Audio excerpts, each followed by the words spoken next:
Welcome to the Dealmaker Show, the #1 place for entrepreneurs and dealmakers to learn about leveraging and generating status, frame control, and narrative power to close big deals. Here is your host, investment banker, deal-making expert, and best-selling author of Pitch Anything and Flip the Script, Mr. Oren Klaff. Great. Hey, good morning, good afternoon. I'm Oren Klaff. This is the Dealmaker Show. Familiar with me from my book, Pitch Anything. We try and find some people to bring to this show who are very interesting in and of themselves. I have a great guest today. I don't know if he's great. He looks great. And you're going to be shocked. He's wearing a white t-shirt. Blew me away. No, but this guy we have on the show, the Dealmaker podcast, we have deal makers. And I really view Neil as a kingmaker. I mean, he can drive traffic. He can decide whether you live or die with your website, the kingmaker. And so I want to talk to him about web traffic, about sales, about deals, and about life, and really the culture we're in, what's wrong with it, what's right with it, and what are the opportunities next for marketers in whatever kind of product you're in. So I'd like to introduce Neil Patel. Neil, welcome to the Dealmaker Show. Thank you for being here. I know you're busy and stuff. Thanks for having me. Really appreciate it. I know you're busy as well, so thank you for making the time. Yeah, I mean, you appreciate it now, but in an hour you'll be like, God damn it! I know not to say during those shows. All right, so listen, for the one person that's not familiar with you, you are just one of the top 10 marketers, one of the #1 marketers. Just, you know how to drive traffic through various mystical processes. And so at the bottom layer, I think people get SEO, and that is your expertise, right? By the way, if you're not familiar with Neil, just go to his website. Is it neilpatel.com? Was that? Yeah. That works.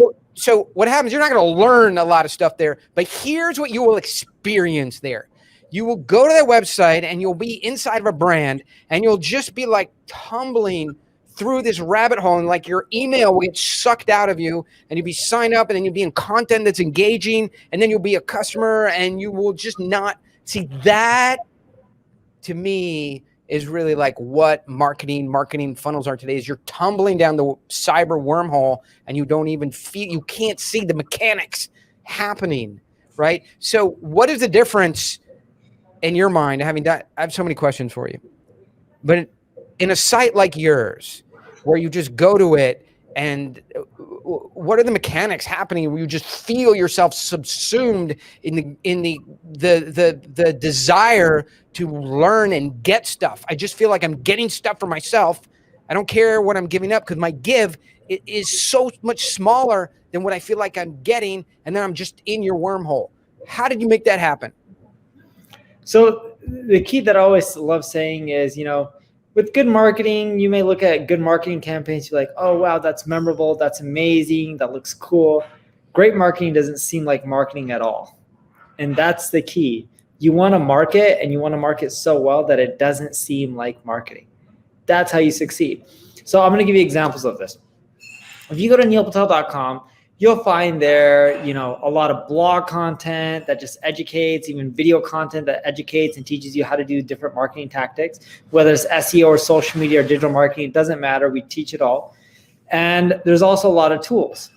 So we'll have opt-ins like, hey, do you want to just go to a newsletter? Hey, you're reading all this information. Do you want my team to just help you and do it for you? Right? And people click on consulting and opt in from there. Then there's, hey, you want to see what's wrong with your website and what you need to do to get more traffic? Sure, put in your URL. And it'll tell you all these things that are wrong. It'll be like, oh, by the way, do you want to just fix it for you? Put in your information, schedule a call with one of our sales reps, right? So we do a lot of stuff that provides value, and it provides so much value that you have no issue giving us your information to schedule a call with our sales team. That's the key, because then it doesn't feel like marketing. Got it. And I think there's sort of a misunderstanding today of what value is. Like, if you go back to your stuff, and by the way, for those of you who are familiar with Neil, and a lot of people, seen this announced, they'd be like, yeah, Neil's just very cool, calm, and collected. He's just going to give you the digital version of all the answers. Try not to get him riled up. He's going to be drinking water. There's not going to be vodka in that bottle, so don't worry. But fuck you. I went back through some of your older material, way back to 2018. This guy right here is a stand-up comedian, as good. Maybe he doesn't have a 40-minute show, but he's got jokes. So we're going to try and push him a little bit out of his comfort zone from going, if you do SEO marketing, traffic will come to your site, and then you offer them value. There's some SEO tools that you can get on our SEO thing, and then you sign up, and next thing you know, we'll market to you, and we try and convert you. No, we're not doing that, but we're going to do that for a minute. So people are confused. People are confused about value, right? So how do you view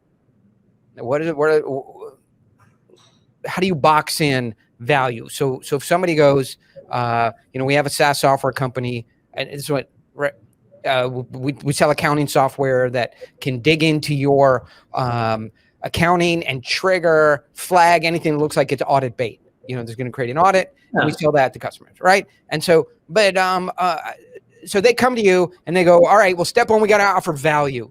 What's the formula for value in your mind? It's really simple. Let me ask you this question. If I was giving you this, a guide to turning on and off your iPhone, would you find that valuable? No, you're like, who gives a shit? I can turn on and off my iPhone whenever I want. Well, my wife would find that valuable, just when, but yes, I understand.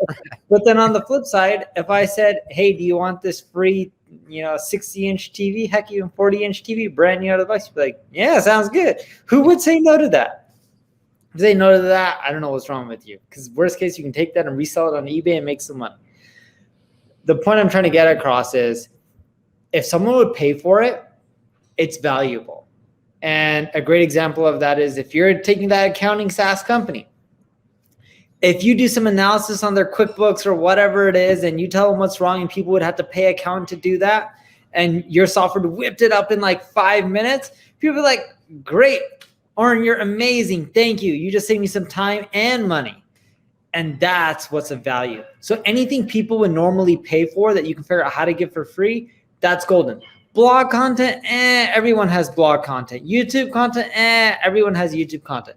Maybe you create it in a structured format like a course where everyone can learn everything. They don't got to pay that $20, $50 on Udemy or $1,000 on someone selling a course. That's somewhat value. People will dig that. Or that tool that you're giving away for free that people normally have to pay $100 for, that's value. So you got to take it from that perspective. Okay, well, thank you very much for being here. This has been a great program, and I really we've delivered value. Why should we do anything else? All right, so, but there's more to get. I think you have a brand that is very clearly identified, and for some reason, I've just been talking to a lot of branding people. We're helping a branding company do sales. I want to talk about sales in a little bit, but I've developed this thesis that a brand today is like the reputation you have, mass exposure, like the things you do, mass exposure with some good, clean graphic design. And there's your brand. Is there more really in your mind to branding than that? You work. There's tons more to it. The easiest answer is, as Jeff Bezos said, it's what people say or how they talk about you when you're not in the room or your company's not in the room. But that's fine. But how do you control that? Like your brand, did you make? How do you control what people say and think about you with your, the fundamental tools you have, your fonts, your colors, your images, and really, because if you're Lululemon, right? You're just think about it. Like your brand choices are so limited. Like, did they develop a brand? It's a good example. Did they develop a brand, or did they just go, hey, we have hot pants. Well, if we have hot pants, we're going to put attractive models in it. Well, if we're going to put attractive models in it, we're going to have them doing yoga. Okay, if we're going to have them doing yoga, well, let's put them in a cool studio with bamboo and, water cooler and cucumber drinks. If we're going to do that, let's get some fucking good fonts on there that don't look like cartoon fonts, right? Yeah. all right, so hey, if we're going to all this effort, let's get a real design firm to give it some, Apple white space. Oh, we have a good brand. Like really, they couldn't put tractor trailers. Like how much of a conscious decision could they really do? They've got and I'm not a comfortable avatar, but women before they went into men, right? Women who work out and do yoga and want to be comfortable and want a higher fabric aesthetic than Target or Walmart. I mean, there's just what brand choices do they get to make? Yeah. What I see most companies do, this is not the answer you want to hear, but this is the reality for most people. They end up taking the approach of like, oh, let's just throw up a website, whatever color schemes the designer picks, whatever logos or whatever we have or whatever our competition is using, something cool like that. Right. Or pick something around the web that they like, be like, I want to be like that. Right. And they pop it up and go from there. Right. That's what I'm saying. You grow and you make more money and you start doing more sales. You'll then have the attitude of, is my font easy to read? Do my colors really appeal to my target audience? Does my branding and identity, what do people really think when they look at our logo, right? Is it cartoony? Do we have too much cartoony stuff going on? Or do we want to be resembled as, safe and secured and old school, more like an IBM so people turn to us all the time? Not to cut you off, but you go, hey, we have some money. Let's interview some San Diego ad agencies. This one looks good. They did the site for Purell, and they did the site for Nike, and they did some work for Adidas, and they did some work for the NHL and whatever. And fuck it, I like these guys. Let's give them our brand. And they come in with a couple designs. You go, I like this one, and boom, we have a brand. Like that's how it happens. Is there more magic? I'm trying to find someone who goes, there's more magic than that. There really isn't. People will tell you about all this identity and brand books and perceptions. And I'm not saying branding is not important, but I will tell you this. I've seen so many people tweak their brands, spend hundreds of thousands, millions of dollars on it, on logos and all that. And we've done A/B tests on the conversions. And in like 99.99% of the time, I kid you not, it doesn't do crap to their revenue or their sales. Fuck you. You are amazing. Hold on a second. I have been saying this for I've talked to all these brand agencies, and there's magic McMagic underneath the magic. Where the magic is it's when your brand's memorable, right? And here's what I mean by that. People can identify the check mark in Nike. It's unique, right? If they can remember your logo, your brand, what your company does, that's great. But you got to spend a shit ton on advertising, excuse my language, a ton of money on advertising and marketing to have everyone know that Nike is just do it and that they're athletic.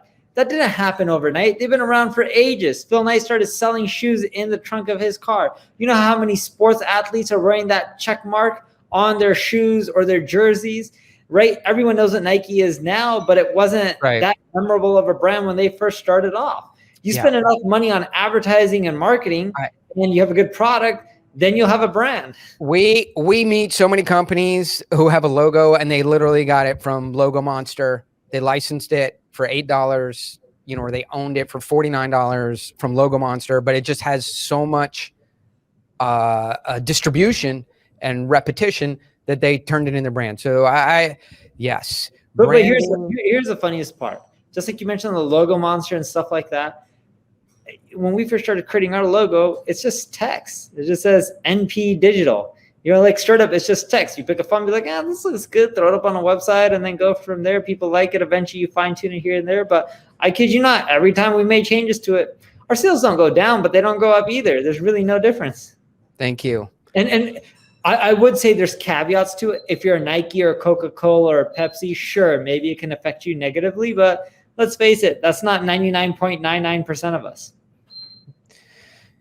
Thank you. Neil, what's wrong with Instagram today? What's going on there? What's wrong with it? What do you mean what's wrong with Instagram? Other than for B2B, it doesn't convert well. B2C, it converts well for D2C, but it's hard to get a lot of leads from Instagram because you can't get people on your site. Instagram doesn't like you posting stuff that gets them on the site. Yeah, you can do swipe ups in your stories and you can end up doing links in your bio, but that's really it. So let me interpret that for the big dummies who hang around me. If you're selling a calendar, of firemen with their shirt off holding puppies, then Instagram is magically where you should be. Yes. But There you go. Right. You're selling ties, you're selling T-shirts, pants, clocks. A device that helps your posture, makes you sit up more. Right. Like that all do well on Instagram. Probably should sit up a little bit more now. But you get the point. It's like you want to go sell something to Oracle. You're not going to do well from Instagram. You may from LinkedIn. LinkedIn, yeah. So good. Then if you look at your stuff, it's very antiseptic. You don't dive into culture wars. I don't see much about your kids. I think you have kids. 2 kids. 2 kids. Well, what are their ages? 2 and 0. 2 and 0. Right. Congratulations. So you're late in life with kids. I'm as well. I have a 7-year-old. And so as you think about and so you don't do much culture, you don't jump into culture wars, We have people who are in charge of culture and stuff like that for office environment and stuff like that. But personally, no, I don't get, and I think what you're trying to say is I don't get too personal on like the Instagrams and the social networks where I'm just like, oh, check out my life and here's what's happening, and look at, like, every once in a while I'll post family pictures and stuff, but it's not me. My personal life is my personal life. I try to keep it private. I'm not saying that's wrong or right. It's just who I am. So let me throw something in front of you. I'm sort of, I've probably worked with 80,000 salespeople. We do a lot of sales development, revenue growth, going to a company, differentiate the product. Yeah, you work with us. Okay. Well, I was telling other people, not you. Okay. So I have to say your stuff works. Our sales guys close more and close better because of it. So thank you. Thank you. I appreciate you saying that. It does work. And so we do a lot of sales development. And so hear me out. And I'd like to get your opinion. I'm sort of developing this thesis and kind of where things are going next, because you can, in sales and in marketing and in SEO and in technology and in web pages, sort of stagnate on what's happening now and get caught. It's very hard to shift into the next cultural new. You could shift technology. You can shift in basic language, but if you get caught flat-footed in the cultural nuances of web and sales, and someone like ClickFunnels is going to come, behind you, and you go, "What the fuck just happened? How is this a company?" Right? Because if you took Russell Brunson, goes down to Sand Hill Road, and he goes to True Ventures and Kleiner Perkins and Crosslink and walks up, and they're like, "Who let this guy in here?" Right? And then he goes, "Fuck you, I might just go ahead and build a $200 million company based on a technology called nothing." Called. He did it though. He did it. So you could get caught flat-footed. And so I try and think about what's going to happen next. I'm developing this thesis I want to run by you. I think it's left over from the 1950s as sort of the IBM International Business Machine salesman goes into Procter & Gamble, right? And he looks like everyone else. He gives the presentation on the IBM brand and sensibility and capability and product and the machine, and he leaves. You don't know who he is.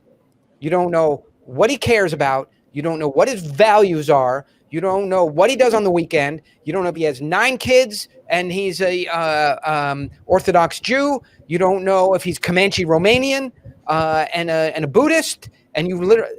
But I don't think it works today that you can disconnect the person from the product, because I feel like we're fracturing away from this. I am the corporate salesperson for the corporation to deliver the value, because the person is so much of the value today.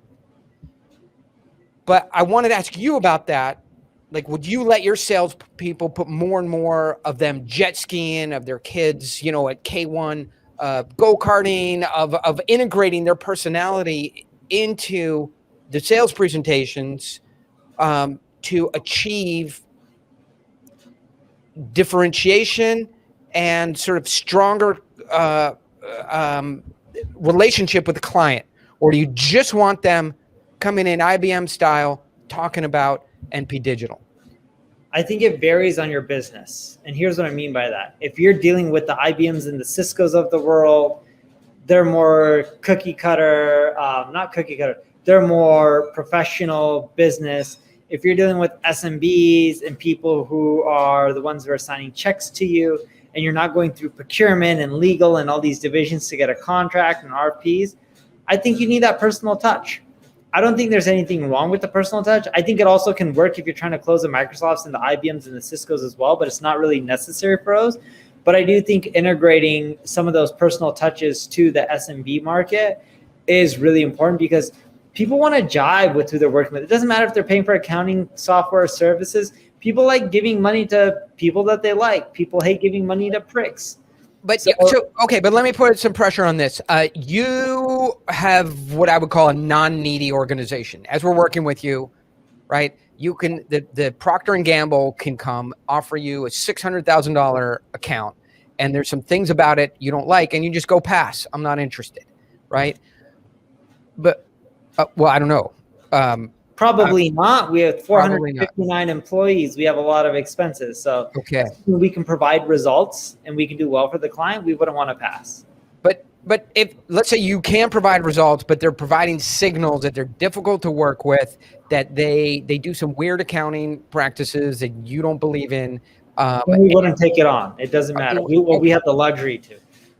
We get a lot of companies that hit us up that they have money. I just wouldn't work with them because I know my employees may have issues. And I'm not saying we would or would not work with them, but I don't want to put people on my team in a place where they're working on stuff they don't like. So here's the problem. Oren Klaff, big fat pipeline. Lots of people know him, want to work with him. Luxury of being not needy. Neil Patel, lots of pipeline. If it drops off the first page of Google on your inbox, then the lead is gone because another one is going to drop in. Not needy. Maybe not 100% accurate, but not needy at all, and has the luxury of lots of pipeline, big brand, good traffic, great reputation. People want to work with him. Say no, another one will drop in. Opportunity. What, in your mind, can companies do today to not signal neediness from the website, but also in person when they actually, sort of feel like they need the account? Well, I like turning it.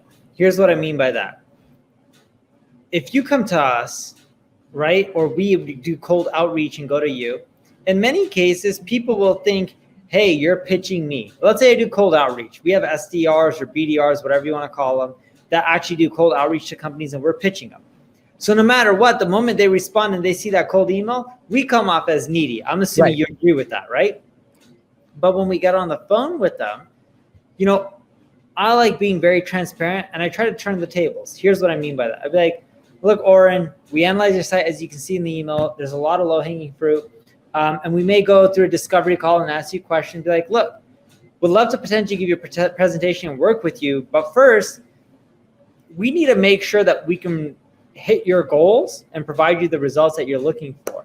And we try to turn it around, and more so it's like, give us information. How can we help you? And then be like, let us analyze. And if we can do it, we'll come back to you and we'll work together. If we can't, we'll tell you, you be on your own way. But we're not here to just say, hey, Oren, give us your money. Our big thing is, if we can help you and drive you more than what you're paying us and we can make it profitable, cool, we'll work with you. If not, then we're not a right fit for you and we don't want to work with you. Right? And most people will come back and be like, yeah, that sounds good. Analyze my business. Tell me how much more money you can make me. And then we'll do it, and then we'll break it down. And then a lot of people may say, well, that's not in my budget. And be like, that's fine, then don't do it. And they'll be like, wait, can we negotiate? And be like, well, this is my cost, so I can't really go lower. If you want me to go lower, I can, but I'm going to give you less, and then you're not going to hit these results. This is what it takes for you to hit these results. If you want it, great. If not, I totally understand. I don't want to pitch you on something for a service that's not going to get you the results that you're looking for. And I know what I need to charge to do it profitably with healthy, low margins. So it's like, if you want to work together, great. If not, I understand. Just keep going on the way with your business and have the trajectory that you have. But if you want faster growth, we're here. So thank you for saying that. This isn't a webinar, but I would just like to point out to people, this is where you want to be. Neil Patel flying around in a Global Express, petting his white baby tiger, wearing black sunglasses, eating caviar, with Russian oligarchs discussing, how to buy oil companies on either side, and a sculpture, sculpturing a bust of him in gold. So that's where you want to be, so you can say things like that. Ideally, although I don't have the Global Express, sadly. Not eating caviar. Don't have the tiger that I can pet. You don't have a white baby tiger? Come on. I don't have a white baby tiger. I don't even have a dog. Okay, let's go back in time, to Neil Patel, 2011. Is that far enough back in time? Yeah, that's 10 years. That's a long time. 10 years. Let's go for it. I'm imagining how my life was like 10 years ago. So you're on the phone with trying to think, who will be good at that time that would be a good get for you. Well, probably Hugo's Hot Dogs near the stadium, but let's give you some credit. SanDisk. You get SanDisk. All right. Right. They're still a big company, and they were a big company back then too. Yeah. And so they go, hey, Neil, would like your reputation in SEO. It does seem like you could help increase traffic to our site. That is important to us. We're looking to grow, but it's just too expensive the way that you've framed it out. But now this is 10 years ago, Neil, who needs the account, who wants it. Who wants it. Now what happens? If I don't really have any clients and I need the revenue, I may budge a little bit, and I'd be like, look, let me see what we can do. This is tough. And if they give us some inclinations of what they want us to go down, I'll try to go a little bit, but not to what they want. Because you don't want to go all the way. You always want to try to get them to meet you halfway. But I'd be a little bit flexible, and I'll try to reduce scope. And if they don't want me to, and I can still make the numbers work, I would take a deal. Okay. Because well, that's shit. You gotta get a few deals to get what you want in life. No, that's shit. Don't do that. I disagree with that. You should have called me back then in 2000 when you were looking at that SanDisk account back then. I feel like, look, this is your interview, but I feel like for me, I would say, hey, listen, totally understand, but you have Neil Patel on the phone, right? What you need is Sam Smith, right? In our department. He's going to take care of you. So I push it down. You have that. He's brilliant at these accounts. He's going to take care of you. This pricing level works down there for a limited scope. And so rather than staying in conflict with them, push it down to another person in your organization. I agree with that. Either way. So if someone wanted a reduction in budget, whether it was 11 years ago, 15 years ago, my day one, when I first started, I was more flexible. Yeah. But I still wouldn't give them what they wanted for that price.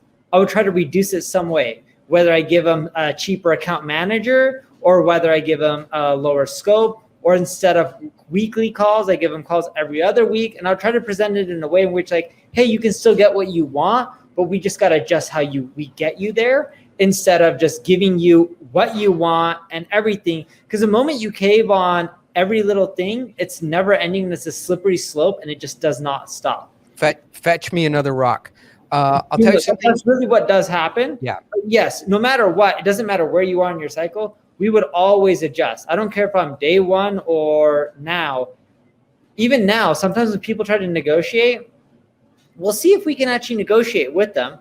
But we always try to adjust the scope or figure out how we can make it happen that creates a win-win situation instead of a win-lose situation. And that's a key. Everyone's just like, when they negotiate with you, let's say deal with procurement, they just wanted a win-lose situation. We always make it where it's a win-win situation. And that is the key. Or if you know that you're going to go and deal with a company that's always going to negotiate, charge them way more on the entry because you know that they're going to negotiate. So that way, when you do negotiate them down, it's the normal price that you would have quoted anyways. I mean, can I post a comment on our own thing? Can I comment on our own podcast? Right. Because anchor high. If you're going here's fuck.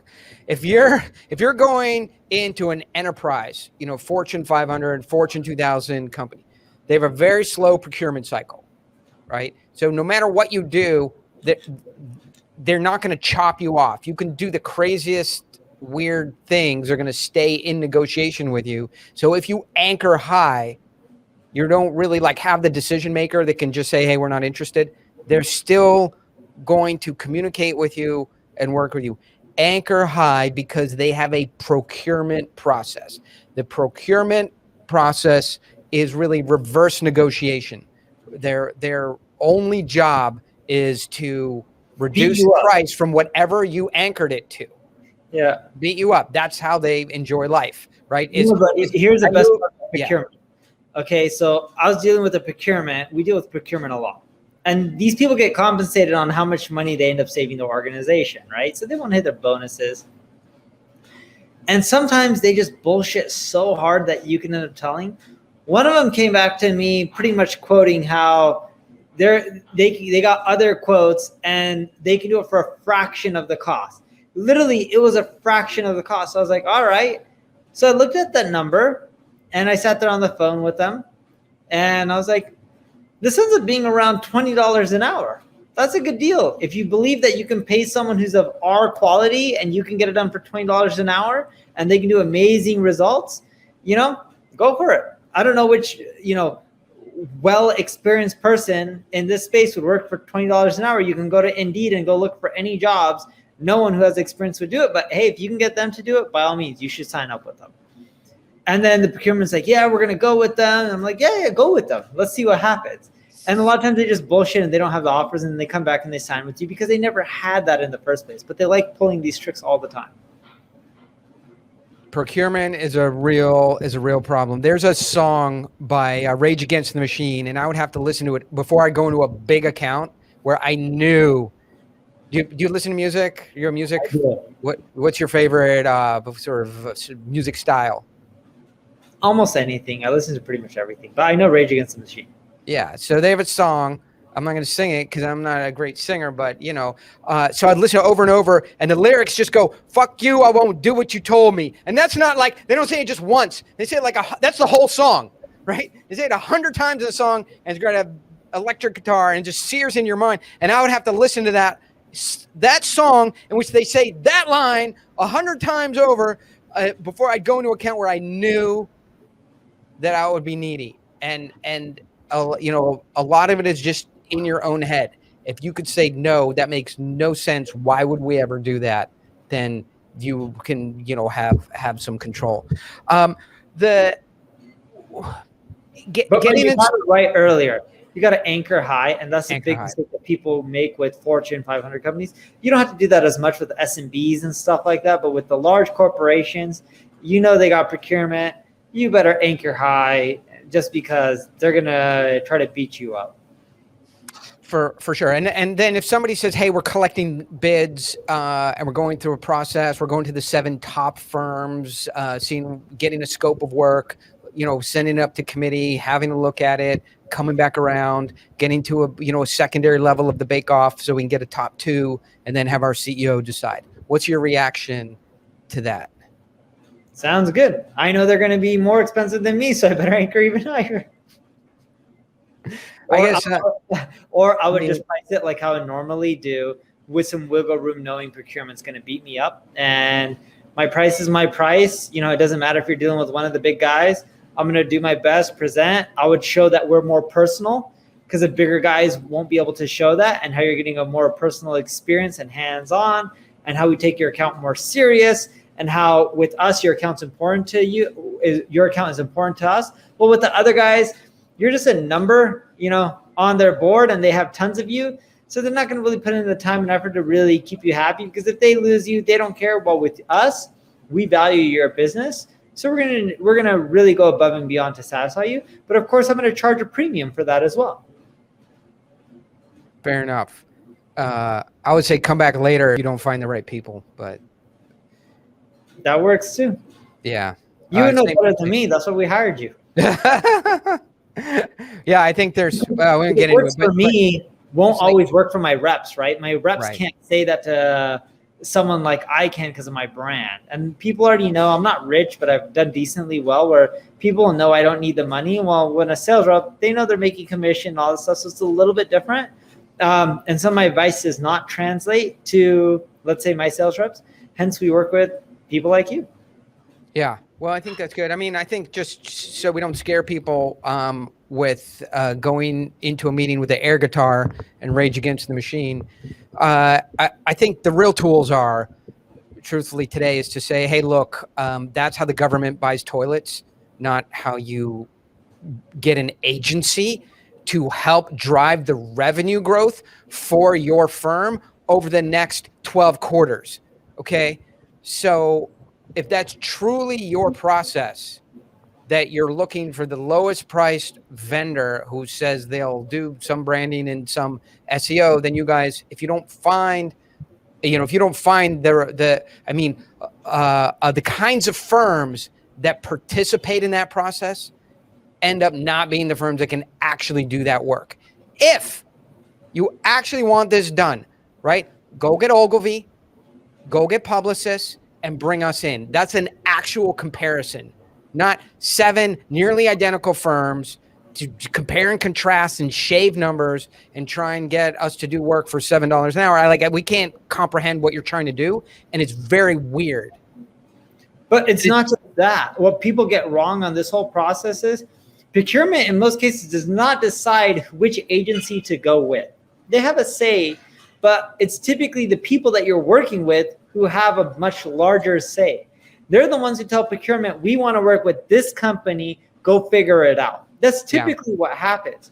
So what you need to do is wow the people that you're working with on the presentation and your pitch.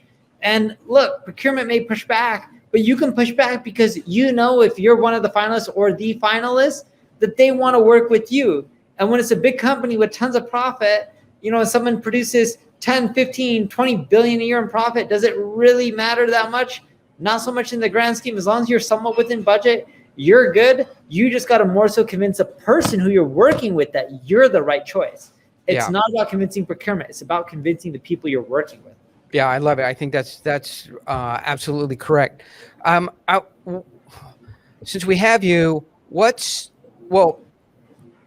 your style of doing blog posts, of doing videos, of presenting is to introduce some overarching thematic in what's happening in SEO, and then you produce numbers that that plug into your theme and make the case for you that the directional moves you've taken are borne out in the numbers, and the numbers tell you what to do next, especially in SEO.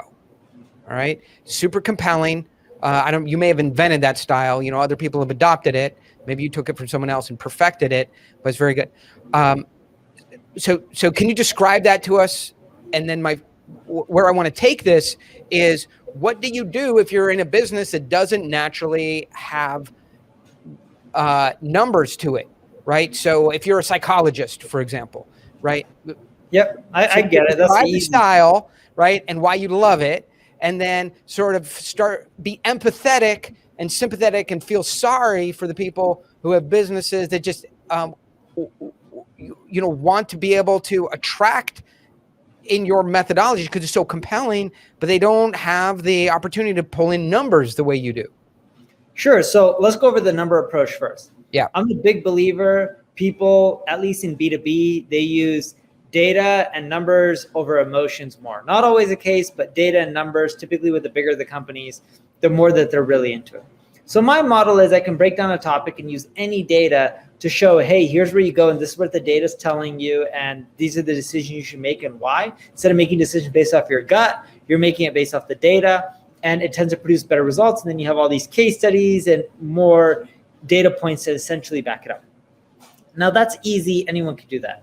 Here's the creative part. Let's say you're in a business that doesn't have the data, right? And let's say you're selling something that makes people feel good. Okay, like one of my buddies is selling meditation rooms. It's called Sanctuary. Yeah. Meditation rooms within corporate offices. So he has a deal with Blackstone for the Sears Tower and a few others. You got to pitch, hey, you need this meditation room within your big, skyscraper building. So that way people feel better. They can come to work. They're not going to be as stressed out in this chaotic world. So if I was creating content around that and pitch around that, I would actually try to produce the experience. How can you show it? If it's in content, how can you show that through storytelling? How can you make people feel what you're trying to, how can you get them to feel what you want them to, but over words, just like someone would be when they read a book, right?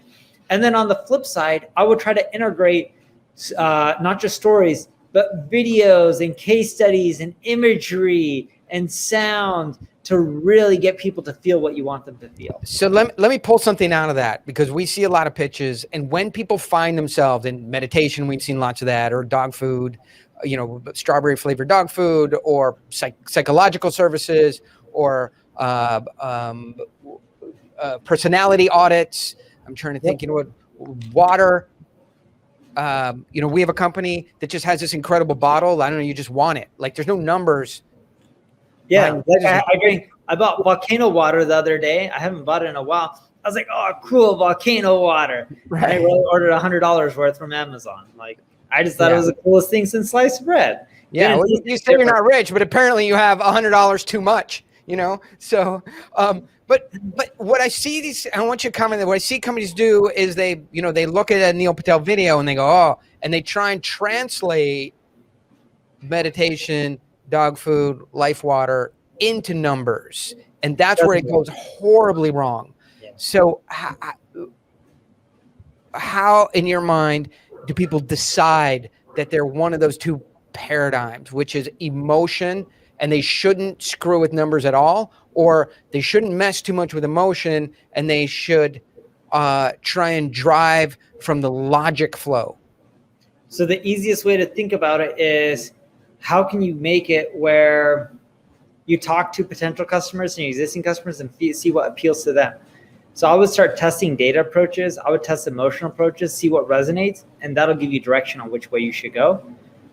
Funny enough, it's using more of a data approach to come to that conclusion, but you'll know really quickly. Yeah. And storytelling. When you're using storytelling, test it out on people. Just like when you have a sales pitch.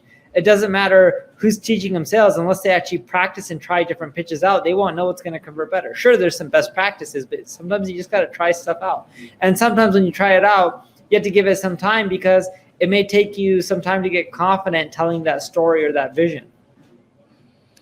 I think it's so important that you can't just blend all pitching styles or all sales styles to you really have to figure out, are you a logic approach or are you an emotional approach?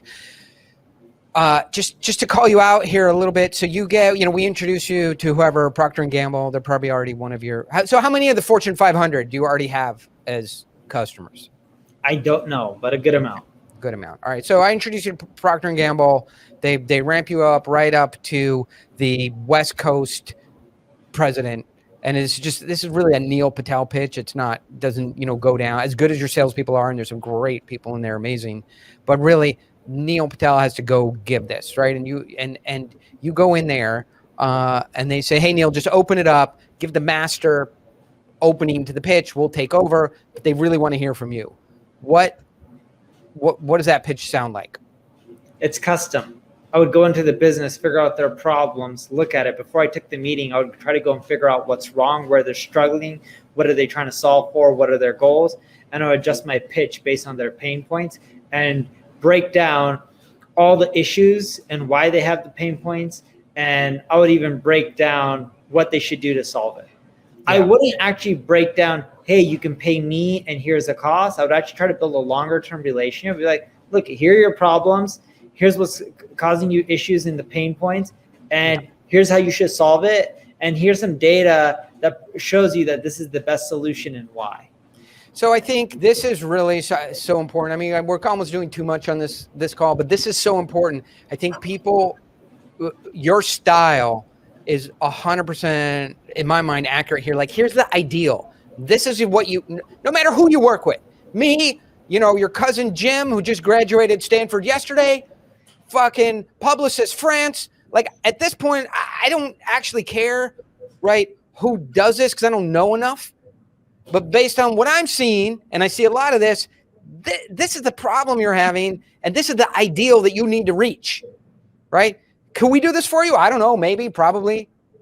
Okay, but I don't think we're there yet. But today, in order for you to compete against your peers, in order to meet a standard that is reasonable for a company of your strengths and capabilities and not be left behind in the current generation of, marketing and traffic, this is the ideal you have to reach, and you have to reach it soon if you don't want to become a loser. And, would we throw our hat in the ring? Maybe, let's see how this meeting goes. And I think that is that's the standard you want to reach in these early stages of the presentation, so you don't end up needy and pitchy and everything like that. And I'm hearing, did we pattern match correctly? Are you saying the same thing that I'm saying? Yeah, we're saying the same thing, because the moment you pitch them, it's just a sales pitch. The moment you end up going there and you say, these are your problems, this is why, these are the solutions, and then you ended at that. If you did a good job, they're going to be like, no, how do we work together? How do we solve this? Yeah, we want to work with you.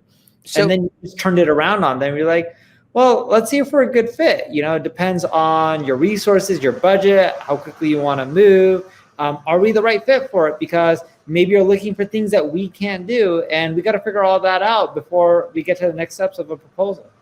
Yeah. I feel like a lot of salespeople remind me of the meme, like, hey, I'm looking for my next toxic relationship. Where are you?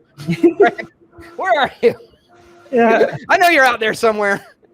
So let's flip it around. You buy a lot of stuff. I don't know that. I know at least you buy water, but I'm assuming you got 459, people doing stuff. You have to buy things. And so people come and pitch you. What do you like? What are the easy self-inflicted wounds that people make when they come pitch you stuff? Not much. I don't actually buy that much myself. But I do get people pitching me stuff, and every once in a while I'll respond to people. Like someone's like, Neil, your YouTube thumbnails suck. You can get so much traffic if they're better. Here's some examples. I'm like, cool. I'm like, hey, let's get on a call, and how much would it cost for you to solve this? And they never responded to me. I was like, and I even followed up with them, and I'm like, this is stupid. You did outbound sales and you didn't even follow up.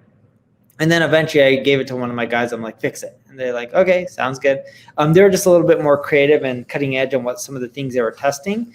And I was like, it works. And we tried it out. It worked for like a week to a month, and then it stopped working. I was like, we tried it. Sometimes things work, sometimes they don't. But I'm a big believer. I'm open to any pitch. I don't care if someone cold outreach to me or I see an ad online. If you can solve a problem that I have right now, I'm all for it. Like if someone said, I'm building a house in Vegas. If someone said, hey, Neil, for the same price, we can get your house built double as fast. I'd be like, let's get on the phone and let's get this house built. Like, how are you going to do it and prove to me that you can actually do it and you're not full of crap? So that's interesting. And then, so let's trigger off of this full of crap business. In our industry, when people come to talk to me about finance and they tell me about their company, right, I can just see through what they're saying into the numbers, because I worked as an analyst for 10 years and I built very complex spreadsheets that are like the Matrix. So when they say, right, so when they say things like, oh, we have $20 million of ARR and 92% margin and 0.02% churn rate, and we're growing 50% year over year, and we're raising $2 million. Like these numbers don't actually work together in a base 10 spreadsheet. Like there's no company that has ever done that successfully before, and you idiots are definitely not the first one. In marketing or SEO or traffic, what's the equivalent of the things you hear from people that you could just, because you're so inside of it, you just see right through them and go, yeah, that's not happening? My favorite is people tell me like, hey, we found another website online. They can get rankings and they'll guarantee it only $295 a month. And when I say that, I'm like, great. If you believe that someone can guarantee ranking on Google when they don't control the algorithm, you should go sign up with them. And you got my number when things don't work out. I'm like, I'm not trying to be rude, and I'll tell them that. I'm like, I really do hope it works out, but I just know it won't because I've been in this space too long. You can't guarantee something you can't control. Can you guarantee that I'll fly? Nah, you don't control that. So what are some other things you hear that you just, because you're in the business, you just know numerically the numbers don't work? Yeah. Sometimes people end up telling me, hey, I can go scale this up and make a killing, and we can like 10x the volume on Facebook or Google and crush our campaigns, and we have infinite budgets. And I'm like, not really. You're competing with other people, but inventory is limited because there's always companies willing to spend more. And I look at some of these businesses, I'm like, your conversion rates aren't high enough. There's no way it's going to scale up and actually hit these numbers in a profitable way. But if you think you can do it, go and do it. And so 100%. So is where a lot of these companies go to die is they sort of get some early success, they get some good conversion, they buy some keywords, get some traffic, and then they sell a D2 through sell D80 and just drag it out 2 years and go, we're a $30 million company, right? Yes. And why doesn't something else changes when you do that? And I'm like, there's so many variables that change. So what's happening? What's changing in talking about the Google algorithm? What's changing in it? And also on top of that, is Facebook going to go to search? And when they do, what will the game look like? So I'll answer the second one first. Facebook has already tried to go to search and they haven't done well with it. People don't know Facebook for search, but they do search within Instagram or Facebook, but it's not a popular feature, compared to people just looking at their walls. So search, yes, they do search, but they're not going to do search like Google will. What's changing on Google is you already know everyone's using these mobile devices, but because of that, speed really matters, how fast your website loads. And because there's so many sites competing for the same keywords now, Google's not just looking at algorithms like whose code is better or, who has a faster loading site. They're looking at which site solves the problems for the users better than the other ones. They're looking at user experience, or people clicking the back button going to the next listing because they couldn't find what they're looking for. So they're really trying to go above and beyond and satisfy the user. So it's not just about quote unquote pleasing Google in marketing. It's about pleasing the user first. So if you look at someone like Casper, right? So if you start a betting company, then you're going to go boom and run right into Casper, and Casper has raised a lot of money and they're shipping $300, inside of every mattress. But they're just doing it with AdWords, right? So they're paying more for the links. What spaces are going to be open if sort of every DTC, like what are you seeing? Well, eventually people come down to reality. So if you look at Casper, that's a great example. Casper has terrible economics. Go look at their earnings call stock. Right. Terrible. And they've had for ages, and they raised too much money and they had to burn too much money to keep the growth. It's better. They would have been better off being a much smaller private company with less revenue, way less raise, and have not as crazy growth and just print cash and be profitable. So eventually shit hits reality and these people do start cutting back. Because yes, Google's making the money now because companies want to grow and hit numbers, but eventually that game stops. People have to print a profit, and if they don't, they're going to go out of business. So you should do whatever you can that is profitable, and don't worry if other people are willing to lose money. That's their business. Yeah. Big as them, but who cares? You'll be in business longer. Eventually those guys go bankrupt in most cases, not all, but most. So has every DTC thing that can be done already been done? Toothpaste, toothbrush, dog food, beds, bedding, sheets, furniture. Like there's most have, but it doesn't mean that there can't be more. But most have, yes. There's always going to be new products, new technology that comes around that you can sell through D2C. But right now, most have. Doesn't mean that there's not room and space in there to actually continually do better in the long run. Okay, but you've got a services firm. So the guy who knows how to sell products better than anyone else in the world has a services firm. What does that tell us? Well, I would go sell products, but I don't like the logistics of it. I think it's a pain in the butt to deal with inventory. But we've actually looked at acquiring product-based companies. We actually put out a few offers, but some didn't go through. They just wanted more than we were willing to pay. What areas did you like? There was a razor company that was going against Manscaped where we thought we could do really well. There was a hearing aid company that I was looking at that I thought we could do really well. And these are saturated spaces, but there's just so much room to even grow these companies because the TAMs are so big that we thought it would be amazing. But I'm a big believer in you stay patient and you only do a deal if it's right for you. What I look for is not how saturated a space is. I look for fragmented spaces with big TAMs because that means there's opportunity and room for you. Awesome. That's so good. Now, I started this off saying, hey, you're kind of a kingmaker because if you really do pay attention to, I don't know, this fucking thing, solid state, disk A, SSD, SATA, 3D, nano, whatever it is, who cares, right? If you decide like that's your thing, right? Yeah. Your son picks one up and he goes, dada, right? And his first words were around this and you find him sleeping with it and you're like, oh my God, I got to help it. Whatever. Who gives a fuck, right? But you decide you're going to do this. Then you can king make these guys with traffic and SEO and you can do your magic. Let's just take that as a given because I know you can. But there's things, that are happening in the world, water, poverty, cyber security, some things we've done, Africa, we did one.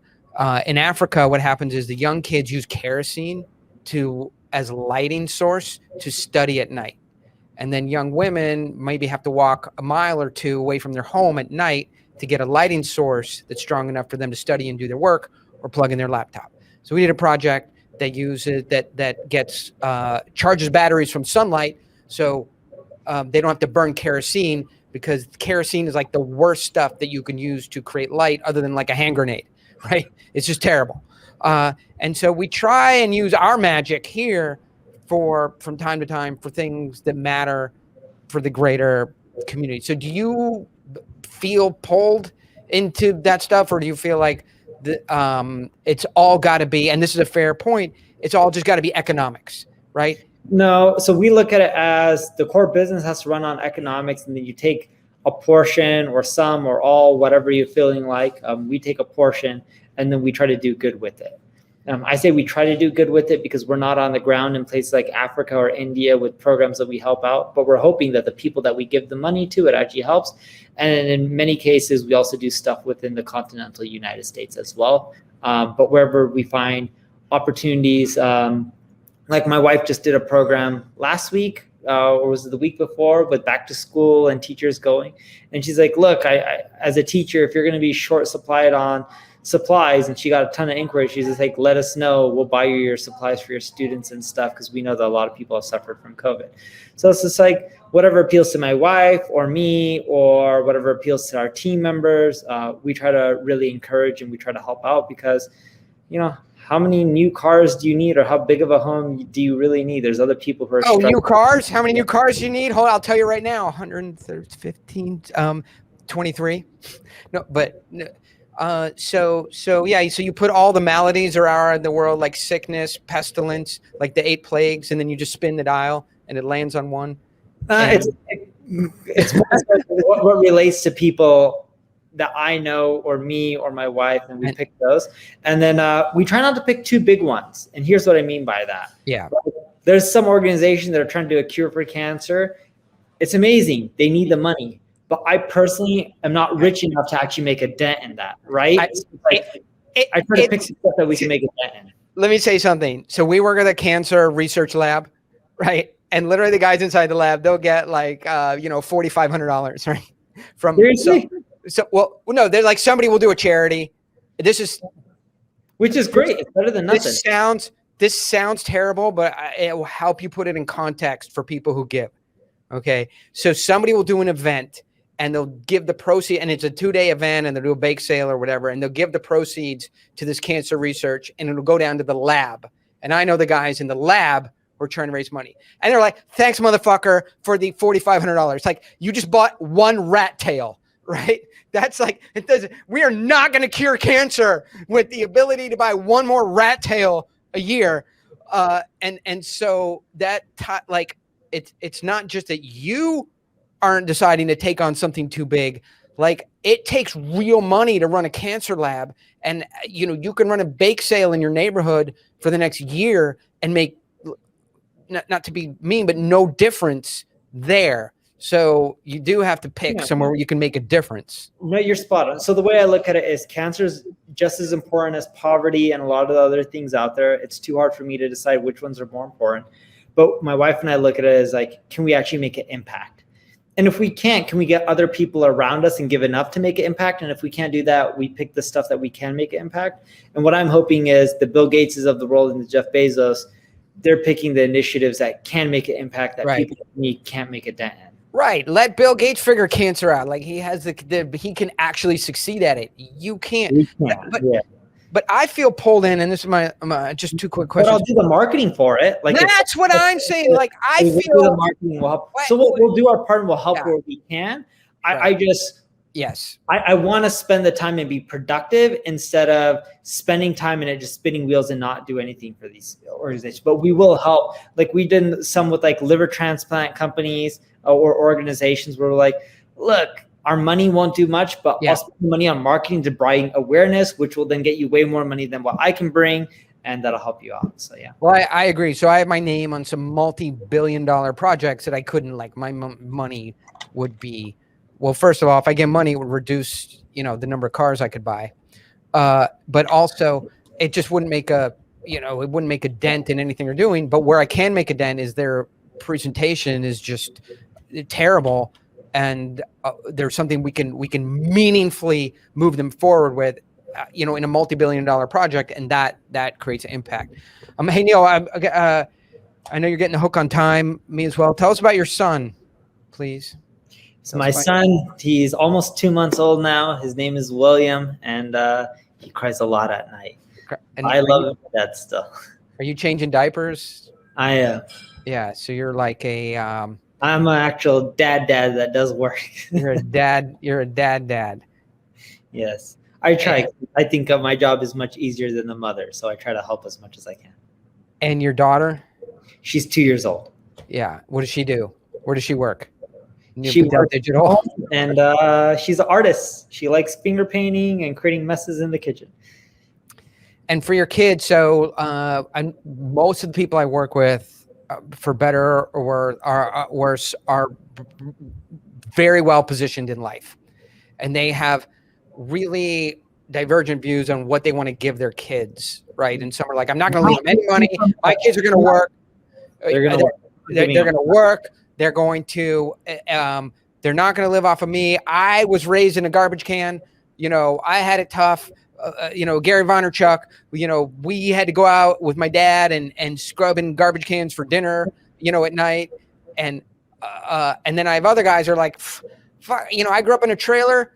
My kid is growing up in a 10,000 square foot house, and I bought him, his first jet ski when he was 4, and I don't care. I'm just going to spoil him because I can. We're the opposite. We're more of, love you. We'll guide you and give you the tools you need and the knowledge you need to try to succeed, and we'll do our best on that end. But you got to go and figure it out on your own, and we're not giving you money. I'll pay for the college, I'll do stuff like that, or I'll pay for the education. I'll get him a used car to get to school, but I'll even pay for the living for school, things like that. But you want a home, go buy it yourself. You want to go to Italy and travel the world, go do it yourself. You want a Ferrari, go buy yourself. You want even a Mercedes or a Tesla, go buy it yourself. Man, you are mean. Purses, go buy it yourself. At my son's school, they did an exercise. He's 6 to 7. He's 6, 7. And they go, the exercise was you had to write down what your happy place is. Your happy place. And some of the kids go, my reading nook at home, in my mom's arms, at the library. My son, right, the Lamborghini factory. So he, I'm just like you, except I'm $250,000 into my son's racing career, and he's 6. So, and he would, if you left him alone in our kitchen for a couple days with a fridge full of food, he would starve. So different. I love it. Different styles. There's not one way of doing things. Neil, thank you so much for spending your time here today. I feel like I learned a lot about you that we didn't get from all of your videos, and I appreciate you sharing another side of you that maybe we don't always get to see. And definitely the takeaways in terms of marketing and sales and revenue growth are meaningful. I heard some things that I know, but I know make a difference in businesses. I heard some things I didn't know. And so, for example, when I say things that will make a difference in your business, like anchor high when you're going to enterprises, that if you're a SME, that could double your revenue, just that alone, in the next 12 months. So there's some real stuff here. I really appreciate you sharing what I feel is things that will meaningfully move businesses forward. Really appreciate it. Well, thank you for having me. It's been fun. All right. We'll see you next time. Take care. Hey, thanks for listening, and be sure to stay tuned for more great content from Oren Klaff. If you want to get daily insights and additional assets, go to orenclaff.com/daily and sign up for a 7-day trial of the Daily Dealmaker. See you next time.